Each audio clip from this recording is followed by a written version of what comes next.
సుమన్ టీవీలో మీ business promotions కోసం ఈ కింది నెంబర్ను సంప్రదించగలరు. సంపాదిస్తున్న మహిళలు ప్రతి ఒక్కరూ కూడా వాళ్ళు ఫైనాన్షియల్గా ఇండిపెండెంట్ సాధించాలి అంటే ఇలాంటి అంటే ఏ విధంగా ముందుకెళ్ళాలి అంటారు ఉమెన్ అనే వాళ్ళు? ఉమెన్ ఎక్కువగా సేఫ్, సెక్యూర్డ్ వాటిల్లో మాత్రమే పెట్టుబడి పెట్టాలి అని చెప్పేసి వాళ్ళే కాదు, వాళ్ళ హస్బెండ్ యొక్క ఇన్కమ్ని కూడా అదే డైరెక్ట్ చేస్తారు. బంగారం కొనాలి, లేకపోతే ఎఫ్డీలో పెడదాము, లేకపోతే ఒక ఎల్ఐసి పాలసీ తీసుకుందాము, ఇట్లాంటి వాటి వైపుగానే ఎక్కువగా ఇంట్రెస్ట్ చూపిస్తుంటారు. బై నేచర్ ఉమెన్కి ఫస్ట్ నా కుటుంబం బాగుండాలని ఉంటుంది. కానీ ఉమెన్కి ఇక్కడ ఒక మాట చెప్తాను, నిజంగా మీ కుటుంబం బాగుండాలి అని అంటే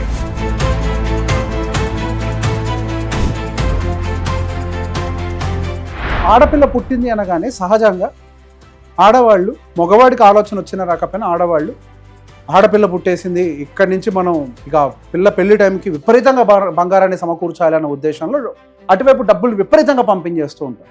I just want to ask you a question.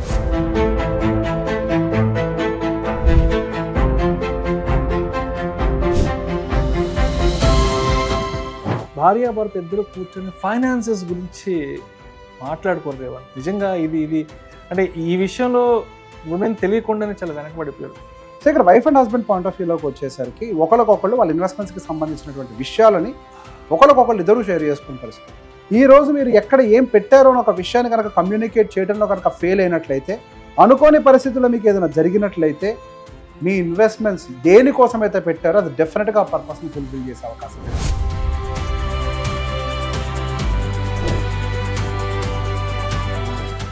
మా స్టాక్ మార్కెట్లో బెస్ట్ ఇన్వెస్టర్ ఎవరు అవుతారు అని అంటే ఆడవాళ్ళే అవుతారని. మగవాడికి ఎమోషనల్ స్టెబిలిటీ ఉండదు, ఆడవాళ్ళకు ఉన్నాను.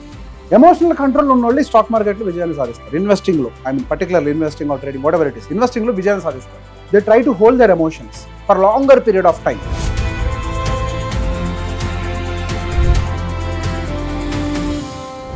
రూపాయి దాచిపెట్టి, పోపు డబ్బాల్లో రూపాయి దాచిపెట్టి ఇంటికి సమస్య వచ్చినప్పుడు ఆ పోపు డబ్బాని ఆధారంగా మార్చిన ఆడవాళ్ళు అదే పోపు డబ్బా ప్లేస్ని, అదే చిట్టీల ప్లేస్ని మ్యూచువల్ ఫండ్గా మార్చుకుంటే ఎంత వెల్త్ క్రియేషన్ జరుగుతుంది.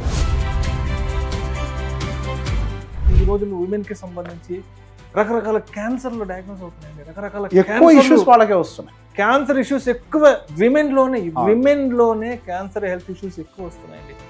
ఈ క్యాన్సర్తో స్ట్రగుల్ అయ్యేది కూడా, బాధపడేది కూడా ఎక్కువ ఉమెనే ఉన్నారు. అవును, టర్మ్ ఇన్సూరెన్స్ అనేది ఖచ్చితంగా women has to take care అండి. బికాస్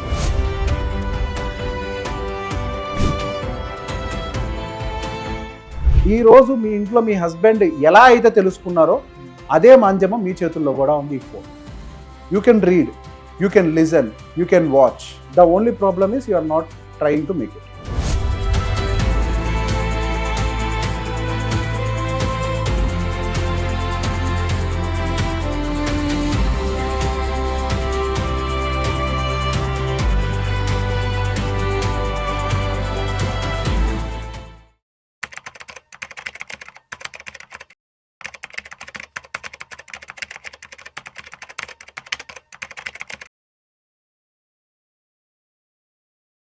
రేవంత్ ఒకప్పుడు ఏదైనా పని చేయాలంటేనో, లేదంటే ఏదైనా ఉద్యోగం చేయాలంటే ఈ పని మగవాళ్ళు మాత్రమే చేయాలి, ఈ పని పురుషులు మాత్రమే చేయాలనే బ్యారియర్స్ ఒకప్పుడు ఉండేవి. అవును. బట్ గత 25-30 సంవత్సరాల నుంచి సినారియో కంప్లీట్ మారిపోయింది. ఇవాళ స్త్రీలు కూడా అన్ని రంగాలలో చాలా చక్కగా రాణిస్తున్నారు. ఆటో తోలడం దగ్గర నుంచి అంతరిక్షంలో పనిచేయడం వరకు కూడా ఇవాళ ఉమెన్ అనే వాళ్ళు చాలా అగ్రెసివ్గా ముందుకెళ్తున్నారు. చెప్పాలంటే ఇవాళ ఉమెన్ ఎంపవర్మెంట్, ఇవాళ మహిళా సాధికారత, మహిళా శక్తి అనేది యావత్ ప్రపంచం మొత్తం చూస్తుంది, యావత్ ప్రపంచం మొత్తం కొనియాడుతుంది ఇవాళ మహిళల ప్రగతిని చూసి. బట్ మహిళలు ఎంత ప్రగతి సాధిస్తున్నా, ఎంత పెద్ద ఉద్యోగాలు చేస్తున్నా కూడా, ఎంత సంపాదిస్తున్నా కూడా, ఫైనాన్సెస్ విషయానికి వచ్చేటప్పటికే, పర్సనల్ ఫైనాన్స్ విషయానికి వచ్చేటప్పటికే, financial planning and financial management విషయానికి వచ్చే లోపల వేరే వాళ్ళ మీద డిపెండ్ అవుతున్నారు. అంటే ఎంత సంపాదిస్తున్నా కూడా ఫాదర్ మీద డిపెండ్ అవ్వడము, అంటే ఏదైనా ఇన్వెస్ట్మెంట్స్కి సంబంధించి, ఫైనాన్షియల్ డెసిషన్ మేకింగ్కి సంబంధించి ఫాదర్ మీద డిపెండ్ అవ్వడము, లేదంటే ఇంట్లో భర్త మీద డిపెండ్ అవ్వడము ఇంకా జరుగుతుంది. కాబట్టి సంపాదిస్తున్న మహిళలు ప్రతి ఒక్కరూ కూడా వాళ్ళు ఫైనాన్షియల్గా ఇండిపెండెంట్ సాధించాలి అంటే ఇలాంటి అంటే ఏ విధంగా ముందుకెళ్ళాలి అంటారు ఉమెన్ అనే వాళ్ళు?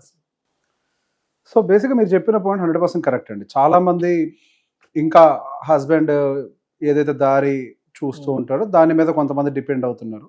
అట్ ద సేమ్ టైం పర్టికులర్గా ఫాదర్ చెప్పే వాటి మీద కొద్దిగా ఎక్కువగా డిపెండ్ అవుతూ ఉంటారు. But at the same time నేను మరికొన్ని అంశాలను కూడా ఉమెన్కి గుర్తు చేయాలి. ఇంతకుముందు డెసిషన్ మేకింగ్ అనేది కుటుంబంలో పెద్ద స్థాయిలో పాత్ర ఉమెన్ నుండి ఉండేది కాదు పెద్ద స్థాయిలో. కానీ ఈరోజు పరిస్థితి అది కాదు. Women are making decisions in the family. అక్కడ హస్బెండ్ ఉంటారు, ఆవిడ ఉంటుంది, పిల్లలు ఉంటారు. She is also taking a charge and she is also influencing the investments. నేను ఇక్కడ ఒక చిన్న విషయాన్ని గమనించింది ఏంటి అని అంటే, when it comes to investment, women ఎక్కువగా సేఫ్, సెక్యూర్డ్ వాటిల్లో మాత్రమే పెట్టుబడి పెట్టాలి అని చెప్పేసి వాళ్ళే కాదు, వాళ్ళ హస్బెండ్ యొక్క ఇన్కమ్ని కూడా అదే డైరెక్ట్ చేస్తారు. బంగారం కొనాలి, లేకపోతే ఎఫ్డీలో పెడదాము, లేకపోతే ఒక ఎల్ఐసి పాలసీ తీసుకుందాము, ఇట్లాంటి వాటి వైపుగానే ఎక్కువగా ఇంట్రెస్ట్ చూపిస్తుంటారు. బై నేచర్ ఉమెన్కి ఫస్ట్ నా కుటుంబం బాగుండాలి అనేది ఉంటుంది. కానీ ఉమెన్కి ఇక్కడ ఒక మాట చెప్పాలి, నిజంగా మీ కుటుంబం బాగుండాలి అని అంటే మీరు ఇన్వెస్ట్మెంట్ రెవెన్యూస్ని మరో దారిలో మరొక కోణంలో చూడాల్సిందే. ఇప్పుడు అదేంటి మేము చూసే కోణం తప్ప అనంటే, మీరు అనుకుంటున్నారు నేను ఎఫ్డీలో పెడితే నా డబ్బులు సురక్షితంగా ఉన్నాయి అని. నేను అంటాను మీ డబ్బులు బ్యాంకులో పెట్టినంత మాత్రం, ఎఫ్డీలో పెట్టినంత మాత్రం సురక్షితంగా లేవు అని.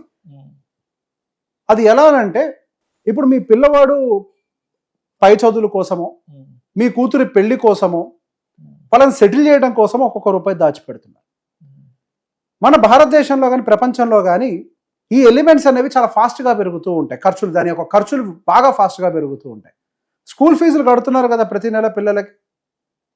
ప్రతి సంవత్సరం స్కూల్ ఫీజు 10 to 15% మధ్యలో హైక్ చేస్తూ ఉంటారు.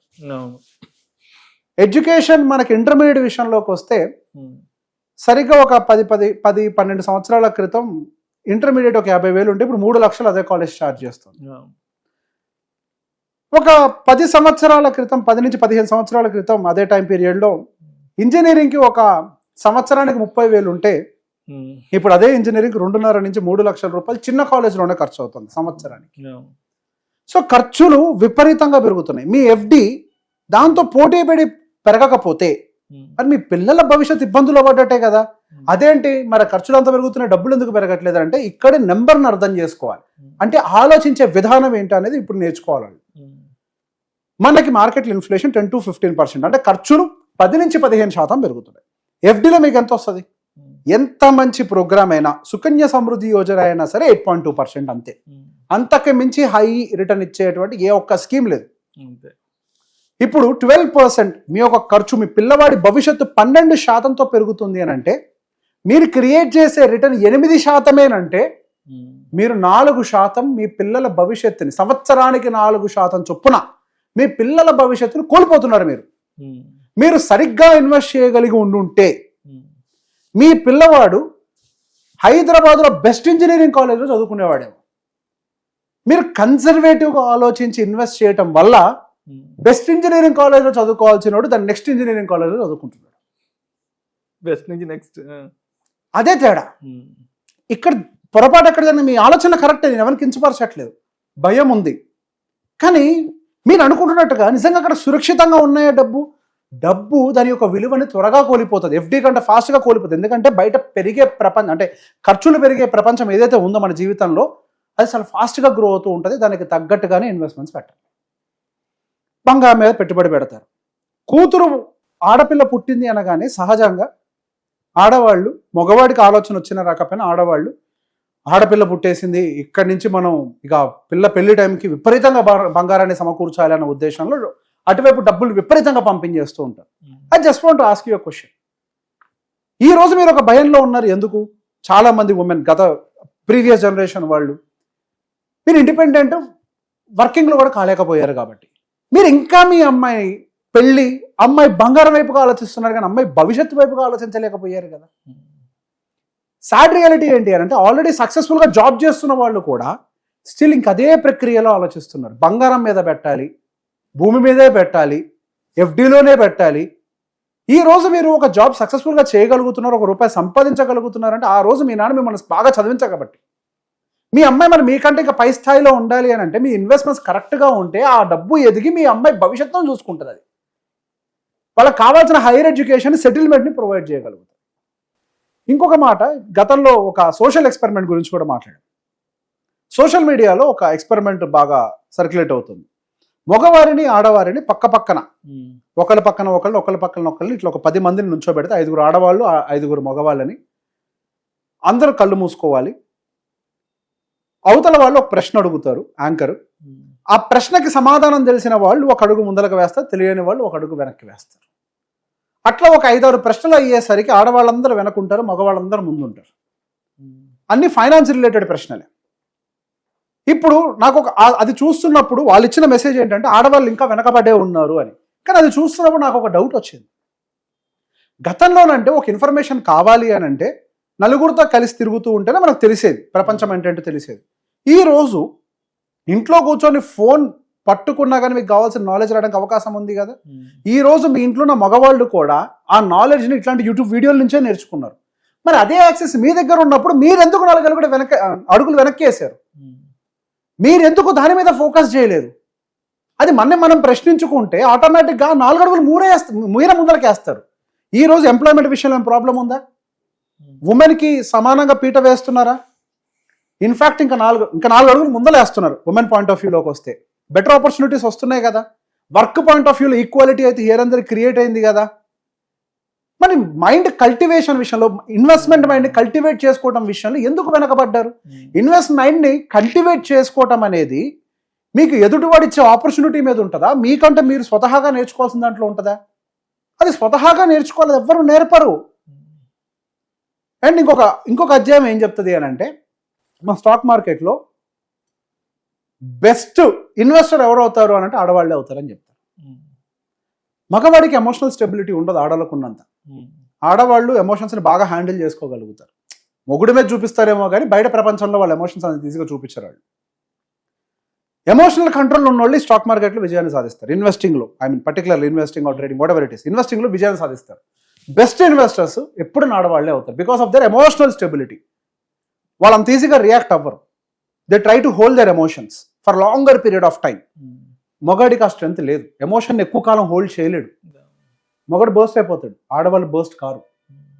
మరి అంత స్ట్రెంగ్త్ మీ దగ్గర పెట్టుకొని ఇప్పుడు మిగిలింది ఏంటి? మీకు ఎవెన్యూస్ గురించి తెలుసుకోవడం. మ్యూచువల్ ఫండ్స్ ఉన్నాయి, అది సెక్యూర్ కాదనేది ఏం కాదు. మీరు తెలుసుకోకపోవడం మీ సమస్య. తెలుసుకోలేదు, మీ దగ్గర అన్ని న్యాచురల్ క్వాలిటీస్ ఉన్నాయి. ఇఫ్ యు నో ఇట్, మీకంటే బెస్ట్ ఇన్వెస్టర్ ఎవరు లేరు. రూపాయి దాచిపెట్టి, పోపు డబ్బాల్లో రూపాయి దాచిపెట్టి ఇంటికి సమస్య వచ్చినప్పుడు ఆ పోపు డబ్బాని ఆధారంగా మార్చిన ఆడవాళ్ళు అదే పోపు డబ్బా ప్లేస్ ని, అదే చిట్టీల ప్లేస్ ని మ్యూచువల్ ఫండ్ గా మార్చుకుంటే ఎంత వెల్త్ క్రియేషన్ జరుగుతుంది. ఆకాశం దాకా వెళ్ళారు, స్పేస్ స్టేషన్ లో కొన్ని నెలల పాటు గడపగలిగారు ఆడవాళ్ళు. కొన్ని నెలల పాటు వాళ్ళు ఎంత ఎమోషనల్లీ స్ట్రాంగ్ ఉంటుంది, సాధ్యమై ఉంటుంది. విల్ పవర్ విమెన్ కి ఉంటుంది. ఎగ్జాక్ట్లీ, స్త్రీ శక్తి. ఎగ్జాక్ట్లీ. మరి ఆ పవర్ ని మీరు ఇన్వెస్ట్మెంట్ లో ఎందుకు వాడలేకపోతున్నారు? మీరు ఎందుకు దాన్ని తెలుసుకోలేకపోతున్నారు? మ్యూచువల్ ఫండ్ అనేది ఒక బ్యూటిఫుల్ ప్రోడక్ట్.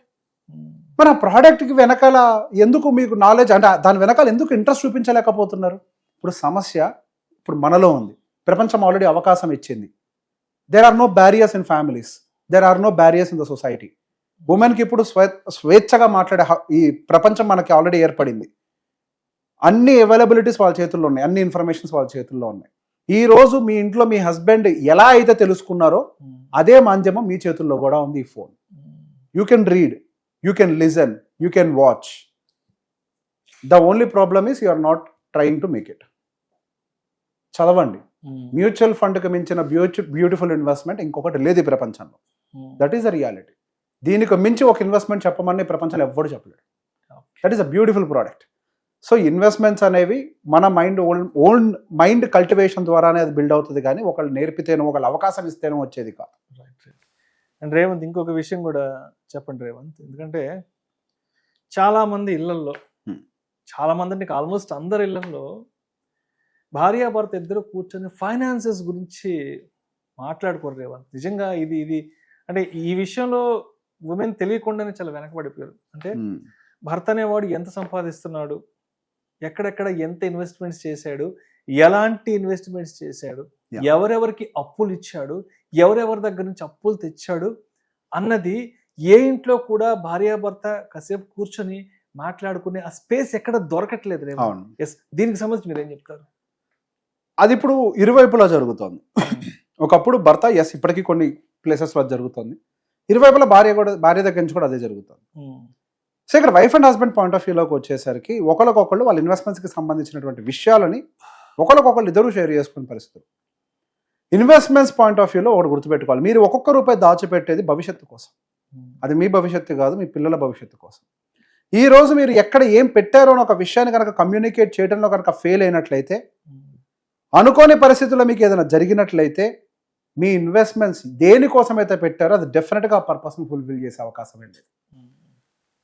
ఇప్పుడు మీరు మీ భార్యను కూర్చోబెట్టి ఒకవేళ నేను రేపు పొద్దున నిద్ర లేవలేని పరిస్థితుల్లో ఉన్నాను అని అంటే, నా పలానా టర్మ్ ఇన్సూరెన్స్ ఇక్కడ ఉంది, నా టర్మ్ ఇన్సూరెన్స్ నుంచి పలానా 2 కోట్ల 3 కోట్ల రూపాయలు ఇన్సూరెన్స్ వస్తుంది ఏదైనా జరిగితే, పలానా ఎంఎఫ్డి దగ్గర నా మ్యూచువల్ ఫండ్స్ ఉన్నాయి, ఇన్వెస్ట్మెంట్స్ ఉన్నాయి, నా ఫైల్ వాళ్ళ దగ్గర ఉంది, నా హెల్త్ ఇన్సూరెన్స్, నా టర్మ్ ఇన్సూరెన్స్, నా ఇన్వెస్ట్మెంట్స్ ఫైల్ వాళ్ళ దగ్గర ఉంది. ఏదైనా జరిగితే పలానా వాళ్ళ దగ్గరకు అప్రోచ్ అయితే విత్ ప్లాన్ రెడీగా ఉంటుందను నేను ఆల్రెడీ ప్లాన్ చేశాను. ఒకవేళ నేనుంటే మన ఫ్యామిలీ ఎలా నడవాలి, నేను లేని పరిస్థితుల్లో మన ఫ్యామిలీ ఎలా నడవాలి అన్న దానికి సంబంధించి ఒక అధ్యాయం ఆల్రెడీ చేసాం మేము. సో బేసిక్గా మీరు ఆ దాన్ని బేస్ చేసుకొని మీ ఫ్యామిలీని రన్ చేయాలి అనే ఒక అంశాన్ని కనుక వాళ్ళకి కమ్యూనికేట్ చేయలేకపోతే, ఇక్కడ మీరు ఏదైతే ఏ పర్పస్తో అయితే ఇవన్నీ చేశారో అది జీవితంలో నెరవేరడానికి ఎటువంటి అవకాశం లేదు. ఇక్కడ చిన్న ఉదాహరణ చెప్తా. మీకు హెల్త్ ఇన్సూరెన్స్ ఉంది, అది ఉన్న విషయం ఎవరికీ తెలియదు, కుటుంబంలో ఎవరికి తెలియదు, మీరే హాస్పిటలైజ్ అయ్యారు. ఆ హెల్త్ ఇన్సూరెన్స్ ఉందన్న విషయం హాస్పిటల్ వాళ్ళకి ఎవరు కమ్యూనికేట్ చేయాలి? భార్య పిల్లలు కూడా చెప్పరండి, ఎవరికీ తెలియదు. నా పేరు మీద ఒక 50 లక్షలు క్యాష్లెస్ చేసుకోవచ్చు, 1 కోటి రూపాయలు ఇన్సూరెన్స్ ఉంది, అలానా హాస్పిటల్కి ట్రీట్మెంట్ చేయించుకోవచ్చు అనే సంగతి ఎవరికి తెలియదండి. ఒక హెల్త్ ఇన్సూరెన్స్ ఉంది, దాని నెంబర్ ఇది, లేదా ఆ హెల్త్ ఇన్సూరెన్స్ అడ్వైజర్ పలానా వ్యక్తి, ఏదైనా సమస్య వస్తే పలానా హెల్త్ ఇన్సూరెన్స్ అడ్వైజర్ని మీట్ అయితే వాడు నీకు ఇన్సూరెన్స్ ఫ్రెష్ కాపీని ఇష్యూ మీకు ఇస్తాడు, మీరు దాన్ని హాస్పిటల్లో సబ్మిట్ చేయండి. అప్పుడు నువ్వు ఆల్రెడీ బెడ్ మీద ఉన్నావు, మరి ఆ ప్రాబ్లమ్ని ఎవరు సాల్వ్ చేస్తారు? ఏ బ్రెయిన్ స్ట్రోక్ వచ్చి కోమాలోను ఇంకేదైనా సీరియస్నెస్ ఎవరు సాల్వ్ చేస్తారు? సిచ్యువేషన్ లో బెడ్ రెడన్ అయితే ఎగ్జాక్ట్లీ ఎవరు చెప్పుంటారు? ఇప్పుడు ఎంత హెల్త్ ఇన్సూరెన్స్ ఉన్నా 20% మనం క్యాష్ పెట్టుకోవాల్సి వస్తుంది. మరి 20% క్యాష్ ఎక్కడుందన్న విషయం ఎవరు చెప్పాలి? సో వీటన్నిటికీ ప్రతి అంశం గురించి ముందుగానే ఇవన్నీ జరుగుతాయనేది కాదు, గాడ్ ఈజ్ గ్రేట్ అనుకుంటే జరగదు. ఇప్పుడు మనం కీడిస్తున్నాం, ఒకవేళ ఇది జరిగితే ఏం చేయాలి అని, అది జరగదు. కానీ ఒక జరిగితే ఎలా రియాక్ట్ అవ్వాలి అనడానికి మన దగ్గర ప్రణాళిక ఉండాలి కదా. అంటే రేవంత్ అసలు టర్మ్ ఇన్సూరెన్స్ గురించి మాట్లాడుకోవడమే పెద్ద పాపంగా భావిస్తారు. అంటే టర్మ్ ఇన్సూరెన్స్ అంటే మనిషి పోయాక డబ్బులు వస్తాయి, అసలు దాని గురించి మనం ఎందుకు మాట్లాడుకోవాలి? నీకు ఎందుకు ఏదో ఎందుకు జరగాలి, నీకు రోడ్డు మీదకి ఎందుకు యాక్సిడెంట్ అవుతుంది, లేదంటే నీకు రాత్రే ఏ కార్డియాక్ అరెస్టో లేదంటే ఏ బ్రెయిన్ స్ట్రోక్ ఎందుకు వస్తుంది, అసలు వాటి గురించి ఇప్పుడు ఎందుకు మాట్లాడుకోవాలి? అయినా నువ్వు పోయిన తర్వాత వచ్చే డబ్బులు మేమేం చేసుకుంటాం? సంపాదించే మగాడు బతుకున్నంత వరకు ఏ నొప్పి తెలియదు. చాలా మగవాళ్ళు కానీ ఆడవాళ్ళు కానీ ఎవరైనా కానీ చాలా కంఫర్ట్ జోన్ లో ఉంటుంది. It could be wife or husband. కొన్ని ఇళ్లలో ఆడవాళ్ళు ఎక్కువ సంపాదిస్తారు. ఒక్కసారి వాళ్ళు పోయిన తర్వాత మీ లైఫ్ అంతా గందరగోళంగా మారిపోతుంది, రావాల్సిన ఇన్కమ్ పడిపోతుంది. ఫర్ ఎగ్జాంపుల్ చాలా మంది కేసెస్లో ఏంటంటే హస్బెండ్ టర్మ్ ఇన్సూరెన్స్ తీసుకోండి, వైఫ్ టర్మ్ ఇన్సూరెన్స్ తీసుకోవాలి. సర్ప్రైజింగ్లీ టర్మ్ ఇన్సూరెన్స్ అంటే శాలరీస్ విషయంలో వైఫ్కి ఎక్కువ వస్తూ ఉంటాయి, వైఫ్ అర్న్స్ మోర్, కానీ టర్మ్ ఇన్సూరెన్స్ హస్బెండ్కి ఉంటుంది. అదేంటో నాకు తెలియదు, టర్మ్ ఇన్సూరెన్స్ ఫర్ మెన్ అనుకుంటారు జనాలు. Term insurance is for everyone. అది ఆడవాళ్ళకి కూడా ఫస్ట్ ఈ విషయం గుర్తుపెట్టుకోవాలి. If you are earning money, మీరు ₹1 సంపాదించి కుటుంబానికి కాంట్రిబ్యూట్ చేస్తున్నారు అని అంటే, మీరు లేని సమయంలో మీరు లేని లోటుని, మీ మనిషిగా లేని లోటుని ఎవరు తీర్చలేరు. కానీ మీరు బతుకున్నప్పుడు ఏదైతే ఆర్థికంగా మీరు సమకూర్చి ఫ్యామిలీని కంఫర్ట్గా ఉంచుతున్నారో ఆ లోటుని పూడ్చేదానికే ఈ టర్మ్ ఇన్సూరెన్స్ ఉపయోగపడుతుంది, మగవాళ్ళకి కానీ ఆడవాళ్ళకి కానీ. చాలా మంది ఆడవాళ్ళు అస్సలు టర్మ్ ఇన్సూరెన్స్ తీసుకోరు, టర్మ్ ఇన్సూరెన్స్ ఫర్ మెన్ అని అనుకుంటారు. చాలా మంచి మాట చెప్పారు రేవంత్. టర్మ్ ఇన్సూరెన్స్ అన్నా హెల్త్ ఇన్సూరెన్స్ అన్నా మగవాళ్ళకే, అది ఆడవాళ్ళకి ఎందుకు తీసుకోవాల్సిన అవసరం ఏముంది అన్న దగ్గరే ప్రపంచం ఆగిపోయింది. కానీ ప్రతి ఉమెన్ కి ఒక హెల్త్ ఇన్సూరెన్స్ ఉండాలి, ప్రతి ఉమెన్ కి ఒక టర్మ్ ఇన్సూరెన్స్ ఉండాలి. ఎందుకంటే రేవంత్ ఈ రోజుల్లో ఉమెన్ కి సంబంధించి రకరకాల క్యాన్సర్లు డయాగ్నోస్ అవుతున్నాయండి, రకరకాల ఇష్యూస్ వాళ్ళకే వస్తున్నాయి. క్యాన్సర్ ఇష్యూస్ ఎక్కువ విమెన్ లోనే క్యాన్సర్ హెల్త్ ఇష్యూస్ ఎక్కువ వస్తున్నాయండి. ఈ క్యాన్సర్ తో స్ట్రగుల్ అయ్యేది కూడా బాధపడేది కూడా ఎక్కువ ఉమెనే ఉన్నారండి. ట్రూ, అవును, మరి అలాంటప్పుడు వచ్చినప్పుడు ఏంటి హాస్పిటల్ ఎక్స్పెన్సెస్ ట్రూ, ఎలా పెట్టుకుంటాం? అవును, ఒక 50 లక్షలు 10 లక్షలు 20 లక్షలు కావాలంటే ఎవరు తెచ్చిస్తారండి ఆ టైంలో? అవును. టర్మ్ ఇన్సూరెన్స్ అనేది ఖచ్చితంగా women has to take care అండి. బికాస్ మీరు అంత కష్టపడి పిల్లల్ని చూసుకుంటూ ఇంటిని చూసుకుంటూ బయటికి వెళ్ళి పనిచేసేది భవిష్యత్తు బాగుండాలి. సరే, భవిష్యత్తులో మనం ఉంటామా లేదా కాలం నిర్ణయిస్తుంది. కానీ భవిష్యత్తులో మనం లేని లోటుని తీర్చగలిగే శక్తి మాత్రం మన దగ్గర ఉంది. అదే టర్మ్ ఇన్సూరెన్స్. దాన్ని నెగ్లెక్ట్ చేయటం, there is no point. Term insurance అనేది ఏదో అందరూ సరే దాన్ని ఇన్వెస్ట్మెంట్ కాదు కదా, ఒకసారి డబ్బులు కడితే తిరిగి రావు కదా అని చూస్తుంటారు. కానీ నా దృష్టిలో టర్మ్ ఇన్సూరెన్స్ ఇన్వెస్ట్మెంటే. మీరు లేని లోటును తీర్చేది. నా దృష్టిలో హెల్త్ ఇన్సూరెన్స్ ఒక ఇన్వెస్ట్మెంటే. మీరు కష్టకాలంలో ఉన్నప్పుడు ఆదుకునేది. మరి ఇవన్నీ ఇన్వెస్ట్మెంట్లు కాదా? అంటే రేవంత్, విమెన్ ఎంత సంపాదిస్తున్నా ఎంత అంతరిక్షానికి వెళ్ళినా కూడా ఒక 3 విషయాల్లో ఇందాక మనం మాట్లాడుకున్నట్లు 3 విషయాల్లో ఈ ప్రపంచం ఆడవాళ్ళని దూరంగా పెట్టింది. ఒకటి, ఇంట్లో ఫైనాన్సెస్ గురించి భార్యాభర్తలు కూర్చొని మాట్లాడుకునే ఒక విషయంలో ప్రపంచం దూరం పెట్టేసింది. విమెన్కి కూడా ఒక టర్మ్ ఇన్సూరెన్స్ ఉండాలి, విమెన్కి కూడా ఒక హెల్త్ ఇన్సూరెన్స్ ఉండాలి అన్న దాంట్లో కూడా విమెన్ ఇంకా దూరంగానే ఉన్నారు. ప్రపంచం ఇంకా దూరంగానే పెట్టింది.